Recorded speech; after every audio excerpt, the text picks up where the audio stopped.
All righty. Good morning, everyone, and thanks for joining this morning. We're going to go ahead and get started, and folks trickle in. That'll work just fine. So thanks again for your time this morning. We're going to talk about cobot welding and how automation can help boost productivity in your weld shop for less cost and less risk than ever before. So my name is Josh Pauly. I'm a founding partner of Vectis Automation, and I lead up our business development and applications engineering activities. So what we're going to talk about today for the next hour or so, I'm going to show our product video to give you kind of an initial overview of the system and some of its features.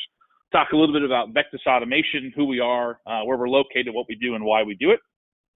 Go into the details of our Cobot Welding Tool product. Talk a little bit about what makes an application fit for automation and some of those initial guidelines for success for certain applications.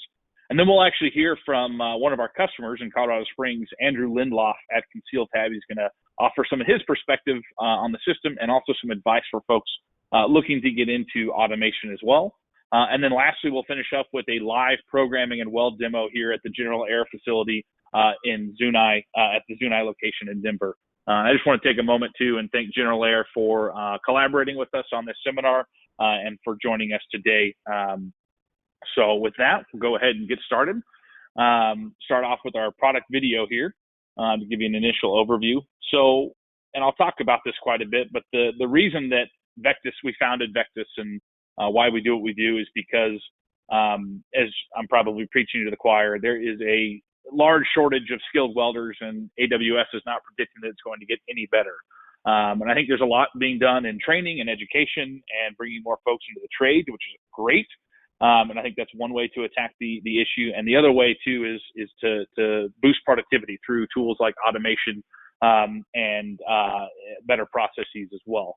And so that's what we really aim to do with our system, is to make it easier to automate, lower cost, and lower risk to automate as well.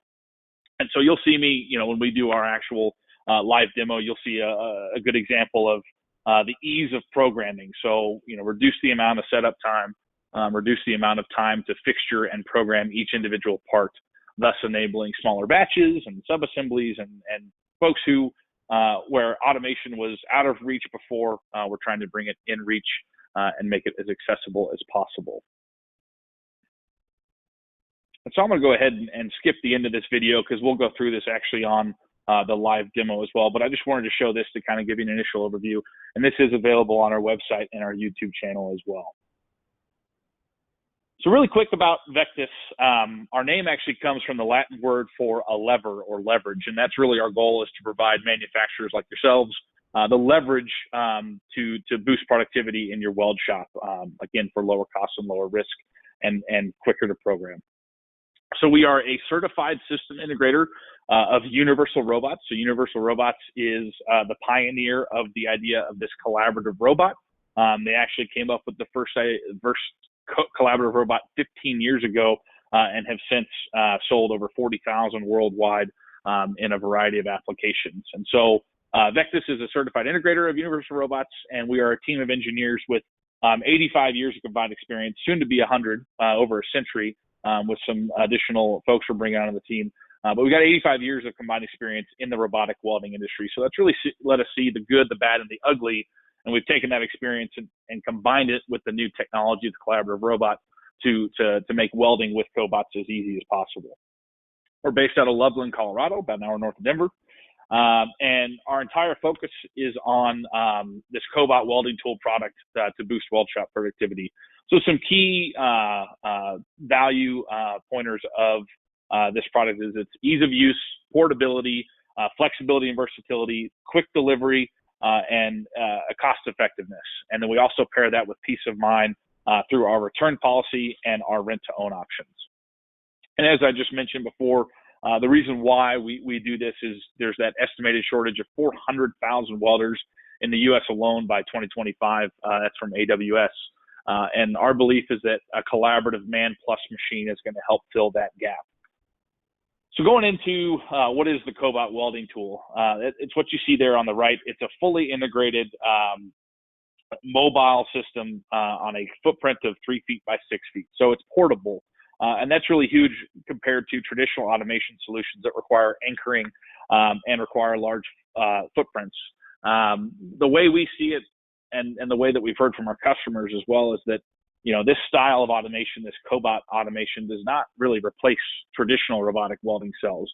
It's really seen as filling in the gap between manual welding and full traditional automation. So for smaller batches, for shops that don't have the space or the power or the programming skill, that's where it's really helping out on a lot of fronts.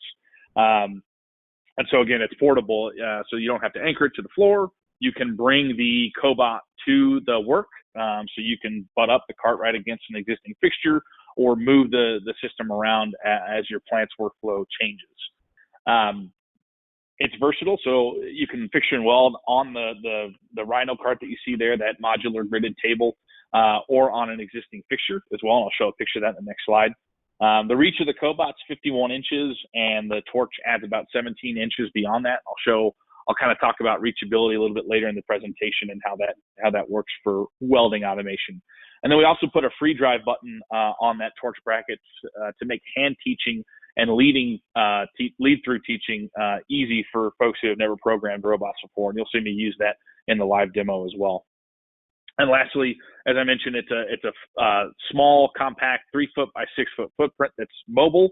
And for folks without 3-phase or high voltage 480, that is not required for the system. So the robot itself runs on a 120-volt wall outlet, and the welder can run on anything between 208 and 575, including 240 single phase. So if you don't have single phase, that's one barrier to entry that's now been removed, is that requirement to get to 3-phase. So 3-phase not required, but could certainly run on that if that's what you have. And so I just want to show a few pictures of the system and some of the applications that it's tackled. This is a really good picture, kind of what I was mentioning before on butting the system up to an existing fixture. In this case, this was a large frame, and actually welding on that existing fixture. Very easy, quick to do. We've seen customers butt 2 carts next to each other to kind of double the workspace, but at the same time maintaining that original system compact footprint of that 3 feet by 6 feet. So you see some examples here, thin gauge materials, circles and compound paths, circles on slip-on pipe flanges and various small parts, and then also aluminum. So we've recently come out with an aluminum push-pull package that's been making some pretty beautiful welds, and we'll show some of those on the live demo as well. A few more application pictures. Kind of wanted to point out this one on the thicker side. So thicker is actually easier, I would say, for automated welding, because you have more material to take the heat. So anywhere from thin to thick, I would say 16 gauge is typically the thinnest we go. It's, thinner is sometimes possible, but we really got to take a close look at how consistent thinner can be. But 16 gauge all the way up to 1/2 inch, 3/4 multi-pass welds, all within the realm of possibilities. In terms of joint types, outside corners, circular, bevels, fillets, many of them are entirely possible. And then just a few more here, example of some thinner materials, some more aluminum examples. And then this is one of my favorite applications, actually, a customer up in Fort Collins, SuperVac, doing their fan shrouds, the tacking on those. I think there's 140 tacks per fan shroud, and they make a ton of them. So you think, when you think of monotonous and boring and what does a manual human welder not want to do, that comes to top of mind for me, at least. And so they've been able to kind of offload that monotonous, repetitive work to their Cobot welding tool and leave the really skilled stuff to the skilled human welders that are already in short supply. So one of Vectis's core competencies and strengths, and where we continue to invest time and talent and investment, is on the software. And we really see that as a huge key to being able to make automation, more accessible to more manufacturers. So we've got a software development team in-house, and we continue to grow that. And so some of the things that we've done is we've been able to make this system completely DIY. So all of our customers across the nation are typically set up and welding on their own within hours. I think one of my favorite examples of that is a testimonial from one of our customers in Montana that said they were cutting shrink wrap in the morning and welding production by the afternoon. And so we've really tried to make it as easy as possible, both through just a simpler interface that we've developed, as well as our training tools like our instructional videos and our user guide to make it as easy as possible for more folks to get going quicker. And so that accomplishes a couple of other things too. You don't have to pay to fly out to us for training, especially in these COVID times. You don't have to pay to have our tech come on site to do the install and commissioning and training. It can all be done remotely and DIY, which a lot of our customers have really appreciated and latched on to. And so the programming is meant to be very graphical. So there's no coding. It reads very. I get a lot of questions of what's the programming language, and it truly is. It's English or Spanish. It reads just like you might expect it to. Hey, I'm going to do an air move here. I'm going to start my weld here. I'm going to end my weld. Or I'm going to do a circular weld. It's simple commands like that to make that very easy, and I'll show that in our live demo as well. We put a lot of visual context on the pendant to where you're getting the information you need at the pendant rather than a 1,000-page manual, so that you don't have to go dig through what's that page to understand how a circle segment is programmed or something like that. We have total weld and weave control through the pendant, so you can have travel speed, voltage, wire feed speed, weaving, either a zigzag weave or an inline whip, or of course a stringer bead, no weave as well. But that's all controlled through the pendant per weld. And the system also comes with baseline weld templates for common weld sizes. Hey, I'm running 035 wire on carbon steel, and I'm doing a 1/4 inch fillet in the horizontal. I want to run it with pulse. We have some baseline parameter templates to make a pretty good weld right out of the box that you can then hone into your specific needs.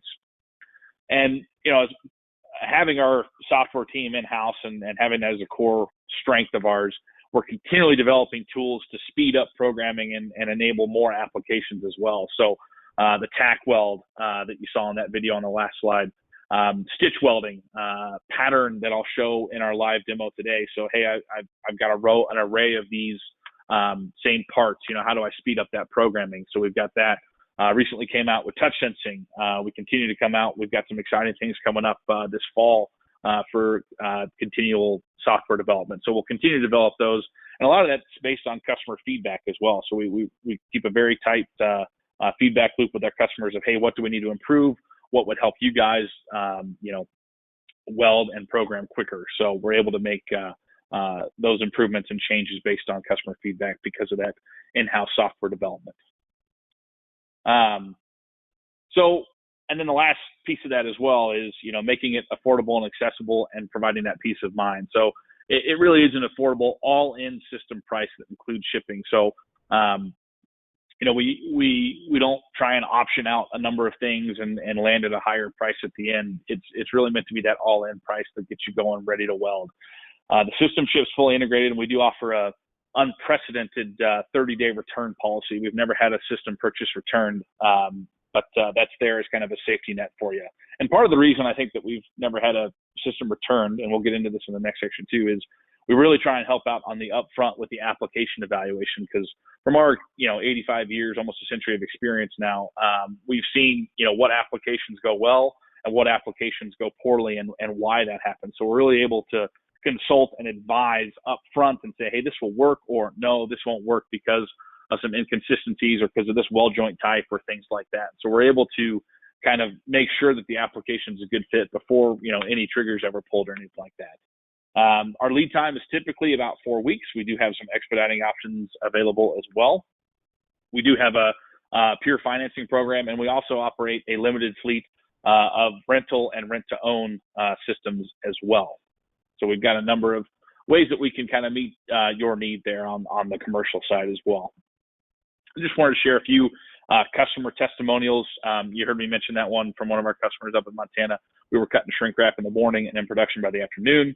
Some folks out in Greeley, Knopfsinger Manufacturing, it started contributing the day it was delivered. It didn't make sense for us to invest in robotic welding until Vectis. They have changed the game. Another small mid-sized job shop that wanted to remain anonymous in Colorado, but it's singing sweet lullabies. It was cheaper, easier to use, and saves us space relative to the traditional robotic welding alternatives that they had been looking at. And lastly, one of our customers in Illinois that actually has a number of traditional robotic welding cells. Again, one of those folks that it helps fill the gap between manual and full traditional cell. The Cobot did. They were running 3/16 inch fillets at 33 inches a minute, and it only took that Cobot champion an hour to program the production part, their first production part. So just a few examples there, and there's actually more on our website as well in the product section. So next I want to kind of talk high level about, what makes an application, a good fit for automation and ready for automation. And before getting into that too, talking about some of the benefits of automation done right. I think number one, as I mentioned, it's helping soften the blow of the skilled welder and the skilled programmer shortage. We hear that as well of, hey, I don't have, the person that can understand, or I've lost the person that can understand, how to program my traditional robotic welding cells. So they need something that's a little bit easier to program and get into and retrain on if necessary. Improving quality and consistency, so reducing rework as well. Improving safety and really reducing operator fatigue and monotony as well.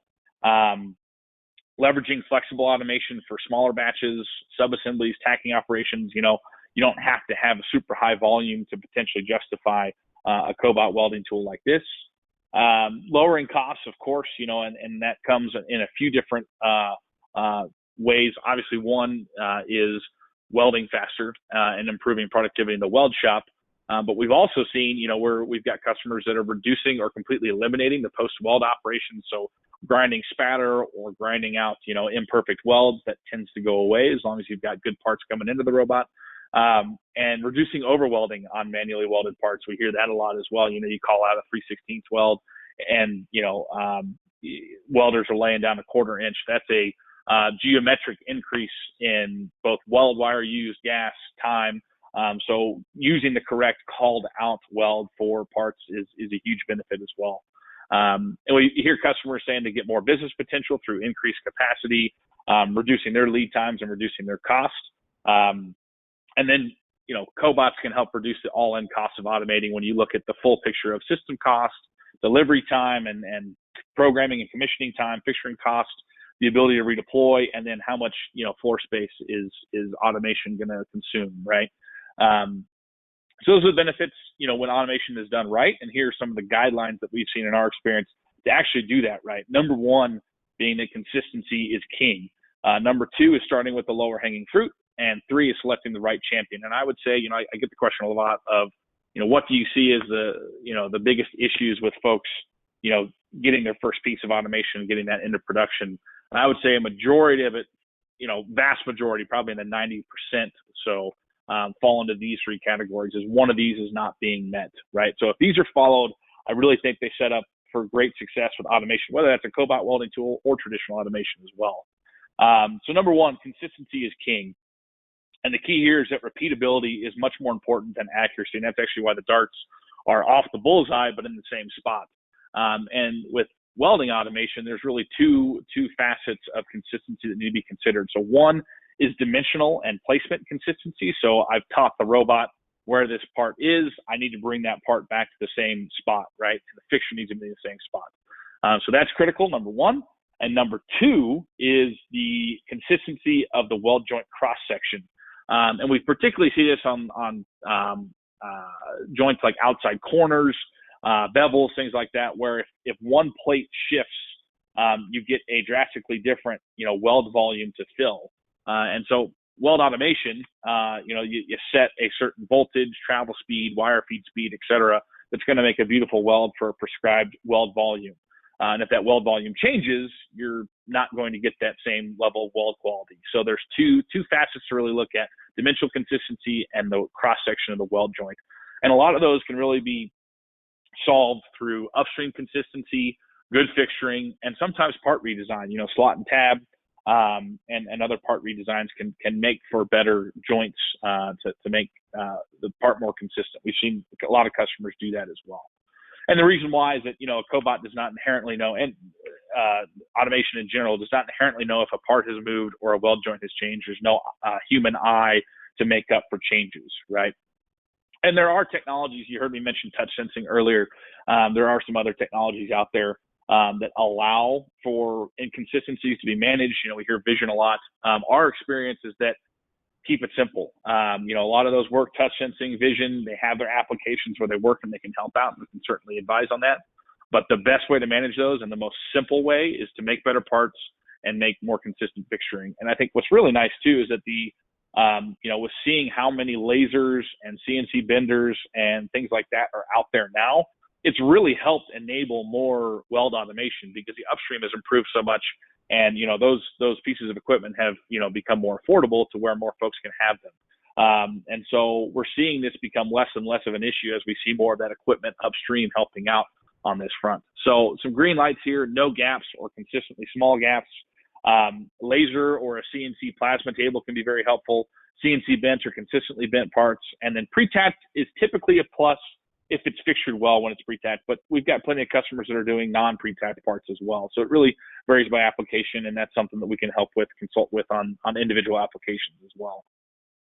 Some red flags typically are going to be manual cutting, parts being shoved or hammered into place, significant pre-weld grinding or manual joint prep that's typically going to result in a varying cross-section. And then lastly, open root or full pin welds.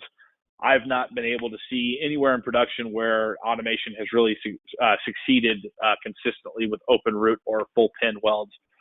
What I would say on that is I have seen where, the root is done as a manual first pass, and then the automation does the cap and fill passes, and that can go well if done right. Number two is starting with the lower hanging fruit. So one of my colleagues had this quote: if a person looks like a robot all day, it's probably ripe for automation. I think, again, a great example of that is that customer running those fan shrouds in northern Colorado. I think, that's something that a manual welder doesn't want to do, and it's actually a great fit for automation so that can free them up to work on some of the more skilled parts. And I see this, temptation to sometimes want to automate the most large or complex parts or the big assembly, because whenever it goes through the shop, it's a big labor drain.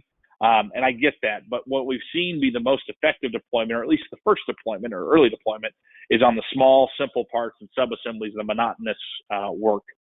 And so people ask, where do you look, right? What do you look for on a shop floor? And I try to look for the pallets of parts outside of manual weld stations. That's the stuff that's being done over and over, and where that manual welder could be shifted to that large assembly in the middle of the floor to work on that, right? So that's a good place to look of where are those pallets of parts sitting outside manual weld stations, or where could those be? How could you break up a larger assembly into potential sub-assemblies that might be a nice bite to chew off with automation.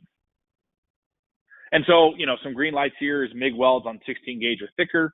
I put this as yellow. TIG applications that could potentially be done with MIG. I've got a few examples of that here. That's something that we really enjoy talking about with if you have TIG. We do not have a TIG package for our system, and there's a couple of technical reasons for that. One being the directionality of the automated TIG process. But what we have seen is that sometimes current manual TIG processes can be converted to automated MIG when you have the consistency and control provided by the automation. And you talk about a increase in productivity. I have seen on the order of 10 to 20x going from manual TIG to Cobot MIG in the right application. It's pretty insane. So that's something, if you're doing TIG and MIG could be an option if it works out. We'd really love to talk with you about that and see if that might be an application that could be converted. Steel, stainless, and aluminum, we can do any of those three. We've got a push-pull solution for the aluminum now. Relatively open for torch access. Planar welds that require no or minimal repositioning. There is no, ability to manipulate a part via an external positioner right now. But what we have seen sometimes is that customers, because of the smaller batches or because of their, use case, it's not too hard to manually flip a part to another side to be able to weld the other side or another weld that needs to be done. So that could be an option as well. And then a high arc time relative to the size and the number of welds is always going to be a nice fit as well. And lastly, and this is huge, is selecting the right champion. And when, I get asked, well, what's the right champion? What does he or she need to know? I would say that eagerness and ownership are the two most important things for any Cobot champion. Really, the technical knowledge I've seen can be learned.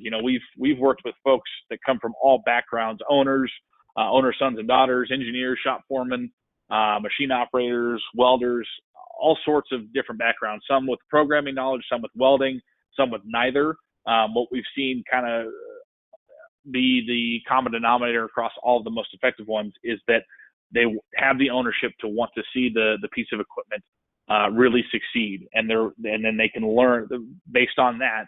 They can learn any of the technical knowledge that they need to. So that's what I'd really recommend to look for there. So lastly, before I hand it over to Andrew at ConcealFab to kind of give his perspective as well, I just kind of wanted to go through a few more slides here talking some of the technical details. So here's just a few examples of when we talk Cobot MIG versus Manual TIG. You look at some of these TIG welds that are, gorgeous in their own right, but you can also see that some level that level of quality and cosmetics can also be achieved on our system as well. So if you have some TIG applications that you're looking at automating, let's talk and see if they might be a candidate for MIG for sure. A few examples here of some slam dunk applications that the system has tackled in the past. Reachability, I mentioned that a little bit earlier. 51 inches of the Cobot. And this is how all robots in industry are measured, from the base axis to the wrist flange. And then our torch, our air-cooled torch, standard air-cooled torch, extends that beyond 17 inches. But when we talk about, what can that reach? Is that a box of, 68 inches? It's not necessarily a box of 68 inches or a radius of 68 inches, because it's with weld automation, reachability is so very dependent on the weld angle and the part geometry. So you see these examples of pictures where, the part geometry and how we're reaching those joints, it's pretty easy for that to tackle, and we actually gain the extra reach of the torch, as opposed to, something like this where you might be doing some tubing, where you're doing some vertical down welds or something like that. And you actually have to point the torch back towards the robot and run like that. So you actually lose the torch reach. So reachability, it's something that we like to look at on an application by application basis.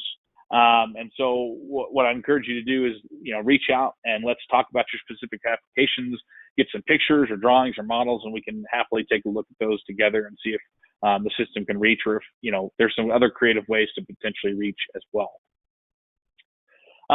One of the neat things about collaborative robots is that they're able to do multi-zone and multi-part setups very flexibly. So you see in this picture here, basically the Cobot's working in this, what we term a zone on this side, while the operator can be loading, unloading on the other side, right? And because the safety of the collaborative robot is actually built into the arm, it allows for very flexible multi-zoning. So I can go back and forth, or I can have one here and here. You can really set up the system to work in whatever way you'd like. You're not constrained to a perimeter as defined by maybe a cage or something like that. And then last couple slides, just wanted to talk about the importance of gaps here. So, in these examples, something like this, where we see a nice tight joint that's consistent from part to part and from corner to corner, that can go very well, right? You can get a result like you might see here. When you have something like this, where it's going to be a varying gap, or a gap that's larger than the material thickness, you can start to see some issues there with blow through or underfill, depending on how that gap varies, right? Again, this is part of how we just like to help out identifying potential issues before, any decisions ever made on automation, is making sure it's going to be a good fit. And then, this example here, you can get a very nice weld, but especially on that thinner material on that miter joint, if that opens up the slightest bit, you might blow through as well, right? And so it's really making sure that those gaps are contained and as consistent as possible. And here's a great example of the importance of consistent gaps, right? So this is another Colorado customer up in Loveland that has a couple of our systems. This is the gap that they were working with. So a pretty large gap. I mean, it's relatively thick material. I think it's 3/16 or maybe 1/4 inch material, but a pretty large gap by typical standards. But what they had going for them, it was incredibly consistent, laser cut, consistently bent, and we ended up with the same joint every time. And so, like you saw in this video here, actually able to do a little weave bead in there to manage that gap and make this absolutely gorgeous, no grind required, minimal spatter weld. And this customer has actually seen a tripled increase in productivity. I think they went from about 90 of these a day to nearly 300 with just a single cobot. And so they got the second one in to help out with some other parts as well. So just an example of how consistent, if gaps are consistent, they can be welded by automation, but that consistency is critical. So with that, that's kind of the main section of the presentation. So before we get into the live demo, we are going to welcome Andrew Lindloff of Conceal Fab in Colorado Springs to go ahead and chat about his perspective and any advice you might have for folks looking at automation.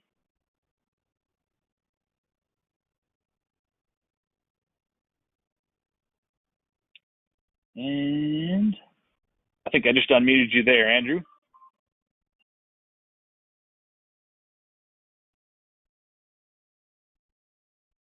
Oh, Andrew, or you might be on mute.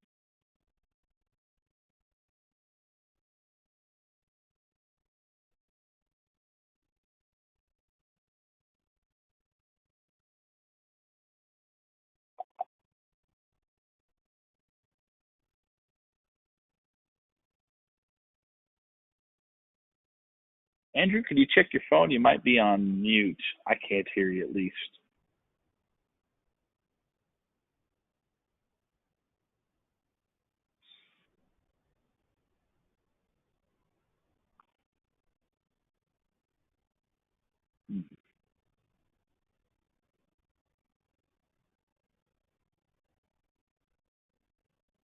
Let's see here.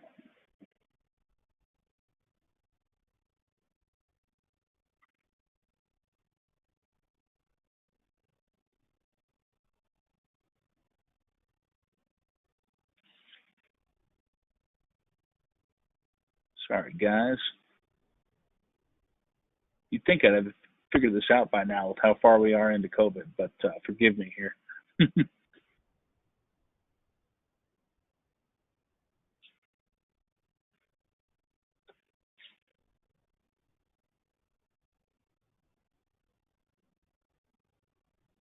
Well, so what we'll do, folks, is I'll see if I can work on that. But for now, we will just go ahead and get into the live demo right now. And then we'll also try and see if we can get Andrew. I can get the audio working for Andrew as well so we can hear his perspective. So we'll go ahead and move into the live demo here. Let me get that ready here.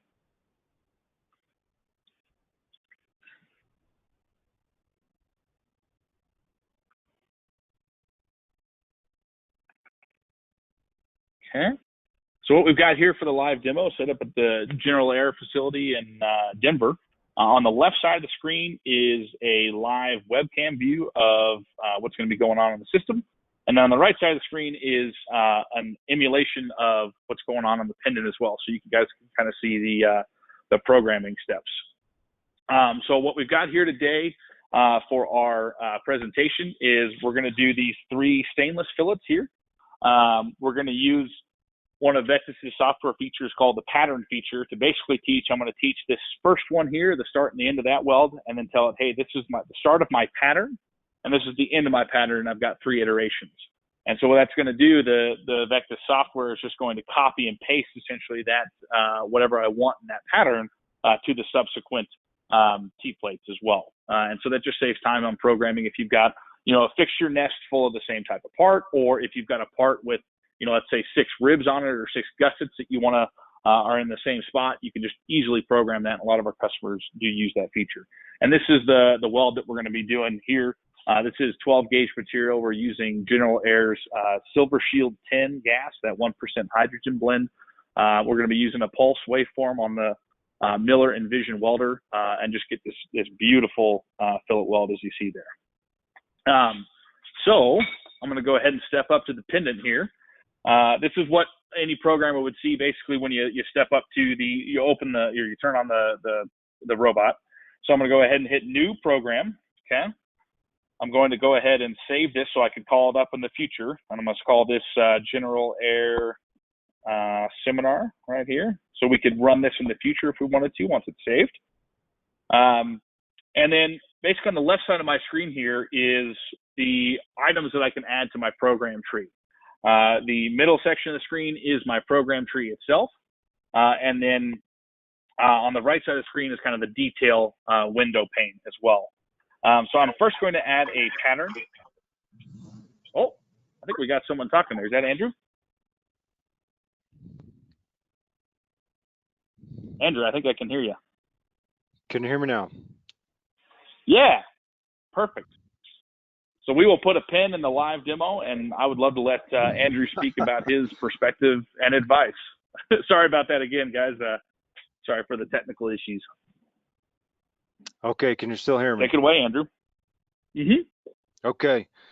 Well, thanks for having me. I want to say thanks to my sales guy, Joe McKinster, who's been instrumental in our automation evaluation. Thanks to Josh. We've worked with Josh this whole time to evaluate the system, to have the rental system that we have now, and to troubleshoot, some of the things we've had come up. When we were evaluating automation, we had a couple things that kept us from going to a more traditional automation system. Floor space was one, obviously cost was another, but we just had a high mix, low volume of parts, and again, the floor space was another really big constraint. So we have a lot of small repetitive parts that require fillet welds. We have stainless steel and carbon steel parts. And we really have, like I said, a high mix and a low volume. So when we were looking at the system, most of our parts fit right on the table.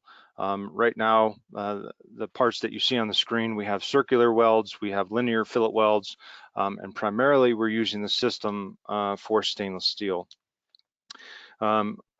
One thing that we've really been focusing on is keeping our skilled welders working on the more complex work, where there's more complicated fit up, there's more complicated welding, positioners are being used, measurements need to be taken throughout the process, and we really wanted to look at automating these small repetitive parts that welders frankly just get sick of after doing 50 or so. They're ready to do something else. So our focus has been trying to keep our skilled welders, on more engaging work, on more complicated work that we really can't automate at this time. So a little bit about our application. We're primarily welding stainless steel right now. We primarily weld 304 stainless steel. We're using GMAW Pulse with an 035 diameter Lincoln Electric Red Max.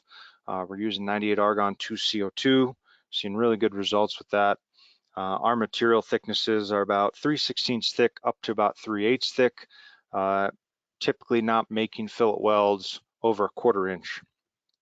We don't have any multi-pass fillet welds, and kind of the sweet spot for us is a 3/16 fillet weld. Once we got the system, we realized that we were going to have to really step up our game on fit up, because we were just hand welding things previously. The operator could accommodate for inconsistent fit up. So what our team kind of looked like is a gentleman who programmed a CNC machine and also designs jigs and fixtures, worked with a welder who had previous robotic experience, and those guys worked together and collaborated on how to fixture parts, how to make things really repeatable. We're actually designing custom fixturing that allows the part to go in the same spot every time, and it's almost impossible to put it in the wrong spot. So those two guys working together was really instrumental for us. We found that the gentleman who was our CNC programmer, he didn't know a lot about welding, but that was okay. He was able to quickly understand the interface and work with the system, and both those guys were able to get up to speed very quickly. Even if you had somebody who wasn't, had previous robotic experience, we found the system to be very user-friendly. The day Josh brought the unit down, we were making production parts the same day. I think it was actually these parts right here.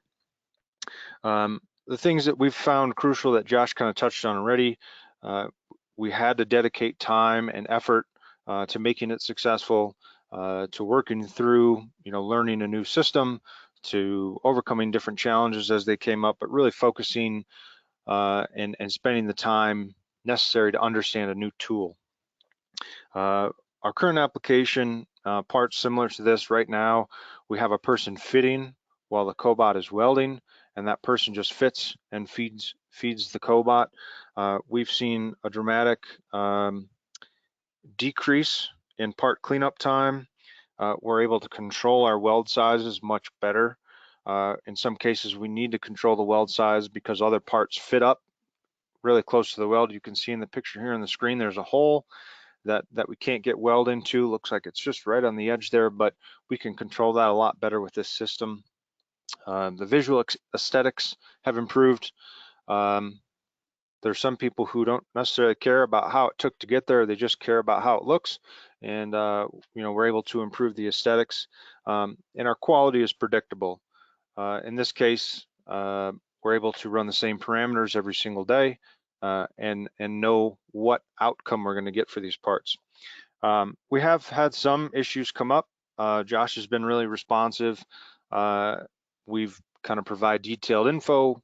We've worked back and forth to kind of remedy some of the things that just happen when you are working with a new tool for the first time. Currently where we're at, we are currently finishing up our time studies. We're comparing hand welding to the cobot welding in the shop. We've definitely seen some dramatic gains. Right now we're putting the numbers together for ourselves so that we know exactly what we can expect. And so far we've been really pleased with the system. We're getting excited to explore making the work surface bigger by butting up some more tables. Right now we're mainly going to focus on stainless steel, but we have a couple carbon steel applications that we're looking at as well.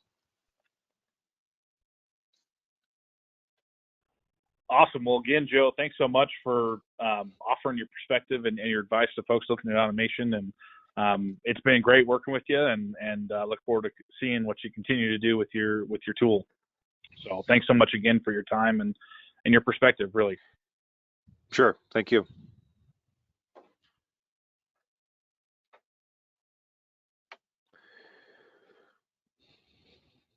Alrighty. We will get back into the live demo here. So what we'll do here, so where I was at, all I did was add the pattern tool from the node selection list on the left, which dropped in a pattern tool into my robot program. And then basically the way the pattern tool works is anything underneath the pattern tool will be copied and pasted in the direction and at the spacing that I select through the number of iterations, right? And so I'm going to go ahead and first add an air move, which an air move is basically moving to get ready to go to a part so that I can get ready to weld and avoid clamps and other things like that. And then I'm going to add a weld. And so when I click the weld button, it actually adds in a full template. And every template starts out with an approach, a start point, an end point, and a depart point. So for an example like we're doing here on the T-plate, that's going to be the simplest thing to do, and that works right off the bat, just to start and an end. But if I needed, I could add in a through point, and that through point can be linear to accomplish something like you see here, where we're just doing, an angle and making a directional shift. Or I could also make those through points circular segments as well to accomplish circles or other compound paths like you see here. So this example on this customer part is, start here, a through linear, through circulars all the way around, and a through linear to finish. So that gusset and pipe to the base is a single weld, actually. So you can string together linears and through moves and circular moves to make whatever weld joint that you're working with there, essentially. But for this example, again, we're only doing a start and an end on this T-plate. So I'm going to go ahead and just leave it as a start and an end and delete my weld throughs. So this right here is actually all of the nodes that we'll need to weld these three welds on these three parts. So I'm first going to start with my air move. So I'm using the free drive button that you saw me talk about. That free drive button, basically when it's not pressed, the robot doesn't move. When it is pressed, I'm able to push and pull that robot to where I'd like to program it, right? So just a really nice, simple, intuitive way to program the system. So I'm going to set my air move up away from the part so that it can nicely move between these three. And I will go ahead and highlight the air move. You see that yellow node, which means it needs an input from me. So I'm going to go ahead and hit update waypoint, which teaches the current position of the robot as that air move, right? And then the other thing too that you see here on the right side of the screen that I'm toggling back and forth, that's my welding live or welding blocked action. And so when it's welding live, if I ever hit play, it'll actually start the arc when it's commanded to. So whenever I'm programming, I just want to make sure I've got that blocked, right? So that if I were to hit play, it would actually not go ahead and start an arc until I want it to, right? So I've got that blocked, so we're good to go. My next move, I'm going to bring it down here to the weld start point. Again, I'm using the free drive button to bring that down to there. I could also use, I'll show it in a little bit, handlebars to fine tune that as necessary. And I will do that. So I go to my move tab, and I'm just going to go ahead and use my rotation ability to bring my work angle to exactly where I want it at right about 45 degrees here. Okay. And all I'm doing is just tapping these just a little bit to get that wire exactly in the joint where I want it at the start point, which is right there. So now I'm going to highlight my weld start node, and I hit update waypoint, which is going to teach again the current position of the robot as my weld start point. Okay. So that's good to go. The other thing that I'm going to do at this point is I'm going to teach what's called my pattern start point, right? And again, the pattern start point, all I'm doing on the pattern with Vectis software is I teach a point on the first iteration and that same point on the last iteration in the pattern. And so to keep things simple, I'm just going to use the start of the weld as that pattern start point, right? So I'm going to hit adjust pattern start and OK, which teaches that as my pattern start point. And I'll teach that same point on my last pattern once I get to that stage. So next, I'm going to teach my weld end point. I'm going to go ahead and use the adjust button, as you saw me do earlier, to jog in a linear fashion to the end of this joint here, and just make sure it's right where I want it there. Perfect. Okay. So my weld end is taught now. And then the last thing I'm going to do, as I mentioned earlier, is teach my pattern endpoint. And my pattern endpoint, again, is just that same point on the last iteration of the pattern, right? And so that's going to be pretty close there. Let's see, getting that in to the joint just a bit. Rock it up. Right there. It's pretty good. Okay, I like that right there. So now I've got my full weld paths programmed.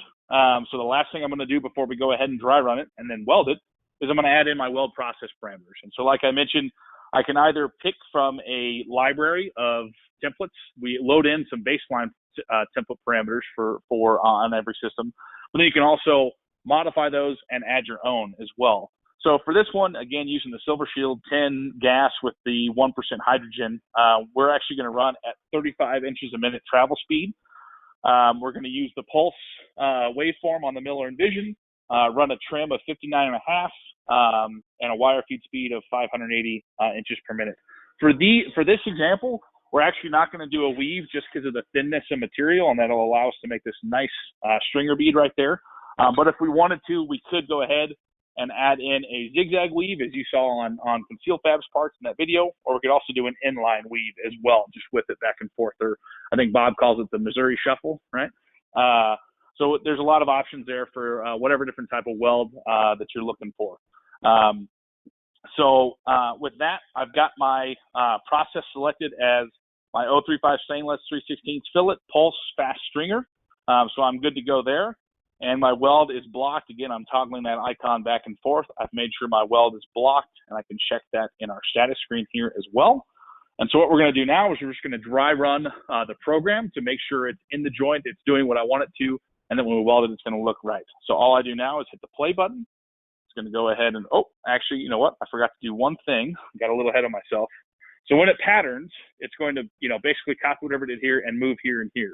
So I need to make sure I have an air move or a depart point away from the end so I don't crash into the clamp, right? And so what I'm going to do is I'm actually going to teach my depart point to be over here so that it can nicely move away from the clamp over to the next iteration. So all I do here is hit weld depart and update waypoint, okay? So now we're good, and it'll move exactly as I want it to. So we see that moving there. And I didn't mention this, but we are using about a 10, 15 degree push angle to get that stainless to wet out nicely. And that's right in the joint where I want it. So that looks good. We see that depart move there.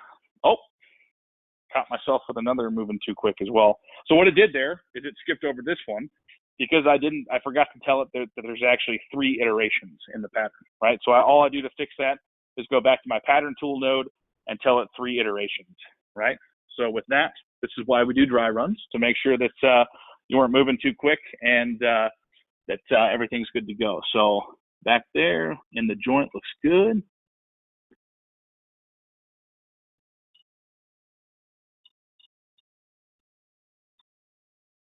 Looks good there. Now correctly move to the next iteration.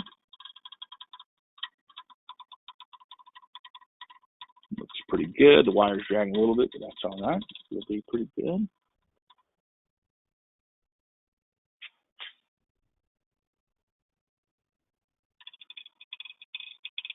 We're looking pretty good.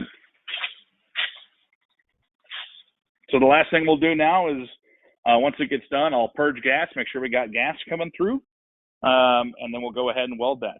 So I will save this as well. So again, saving it allows me to pull it up in the future again. If I was welding this part again, I would just pull up the General Air Seminar program and hit play to run these 3 again if this was an actual part or something like that. So lastly, again, going to purge gas. We got gas, so we're good to go there. And I'm just going to clip the wire so we can get a nice start as well. All right.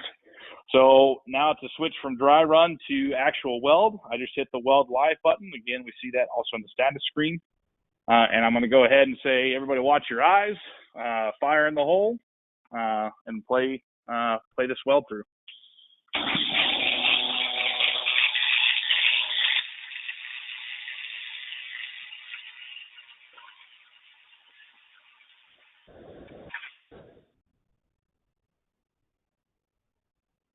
Watch your eyes.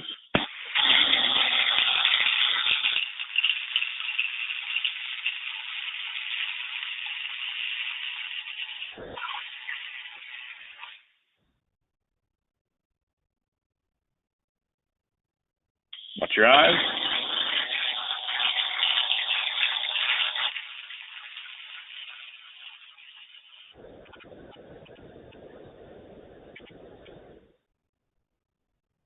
That's all there is to it. I'll grab the camera here and zoom in on how these turned out. And again, if we wanted to do some circles, we could just simply teach, different circle parameters or things like that.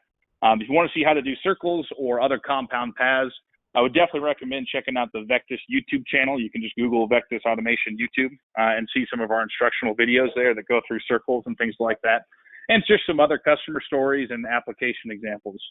So there are, help me out here, am I looking good? There we go. So there are the welds there, kind of zooming in on them. Again, look pretty darn nice with that Silver Shield 10 gas. And then just a few other examples, some carbon steel.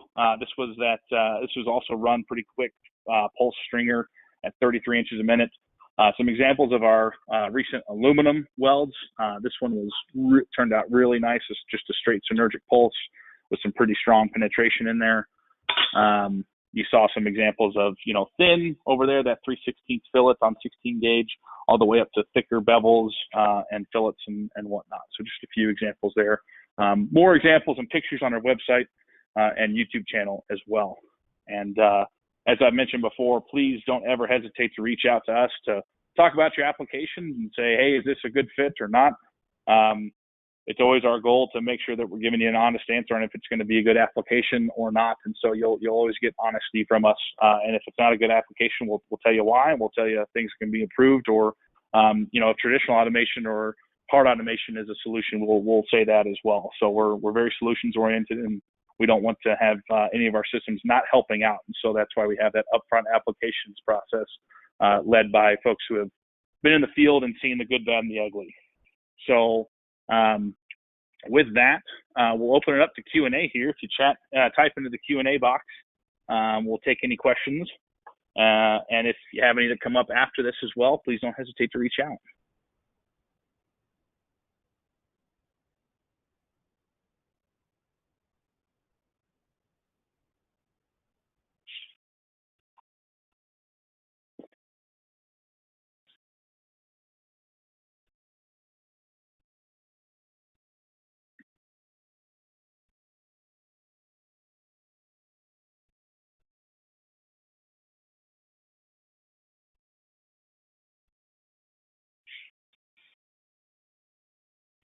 I got a couple questions related here to cost. We will, I can't say cost over the webinar, but if you would like to reach out to us at connect@vectisautomation.com or my personal email, josh.pauly@vectisautomation.com, would be happy to get you a proposal and a quote. It is under $100,000 all in with shipping, I can say that. Any other questions through the question box? Saw 2 of those come through there.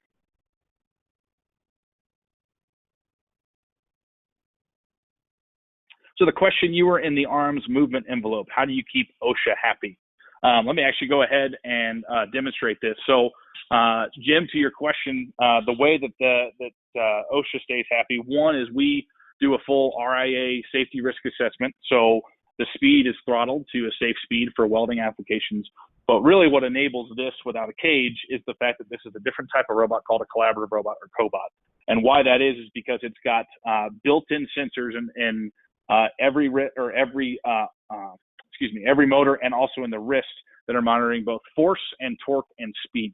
And so if it hits an operator, like I'll do it to myself right now, it stops before any injury can occur. And so I will go ahead here and demonstrate that.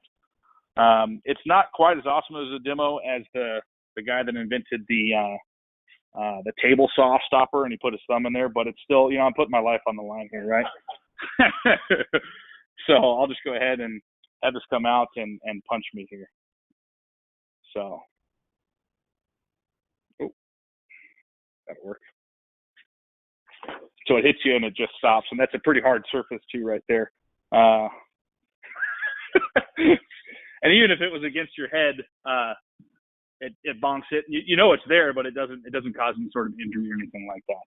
And as you see, it is speed limited. So, you know, people might say, well, it's slower than a traditional robot, and that's true, and that's by design. The thing is, and I've said this before too, if you're doing high volumes of a part, you know, that's what traditional automation is for, where it's moving fast in a third of a second, the cycle time matters, right? So speed, typically with our customers, what we hear, if it's a little bit slower, it's not critical, right? The other thing is that we've seen is that, you know, traditional robots, depending on where they're moving to and from, they never get to the full speed because of the acceleration and deceleration required. So it's really, really dependent, but you know, you're basically trading super fast speed on traditional automation for flexibility, lower cost, and ease of use with cobots. It's kind of the difference there.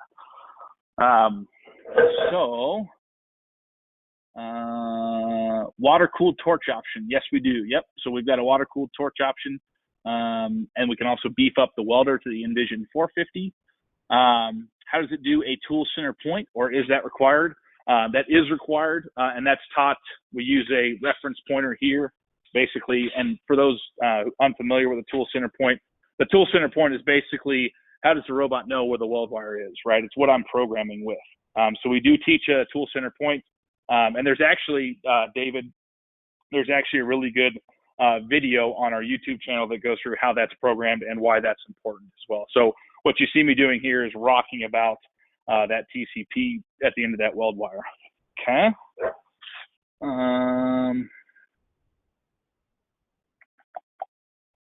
Let's see here.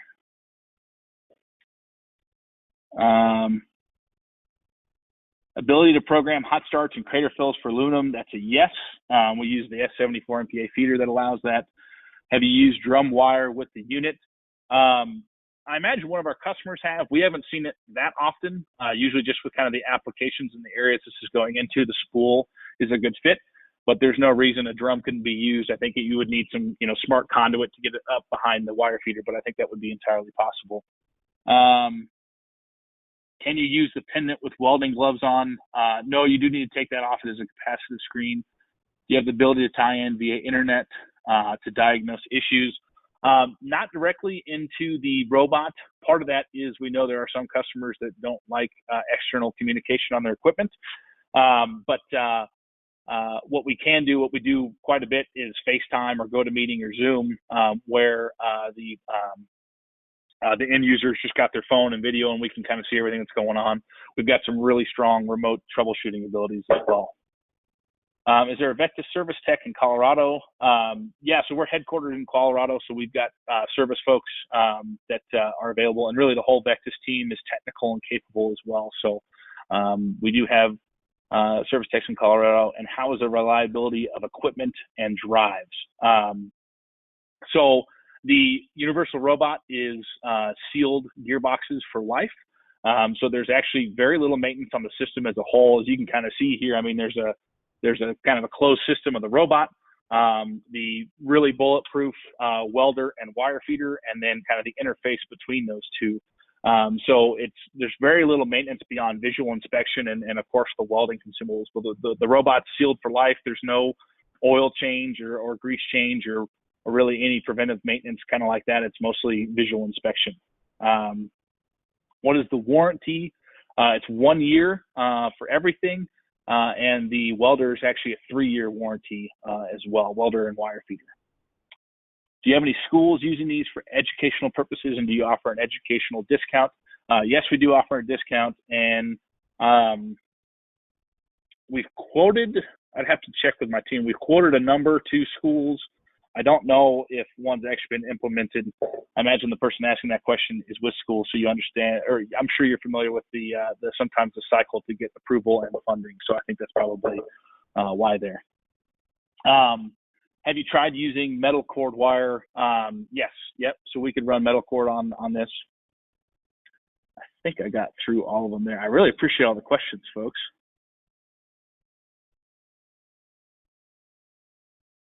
Are we married to Miller exclusively?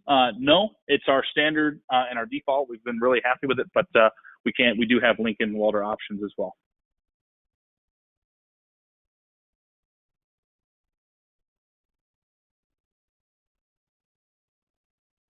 And Andrew, to your final question there, I will reach out to you separately about that, Mr. Hess.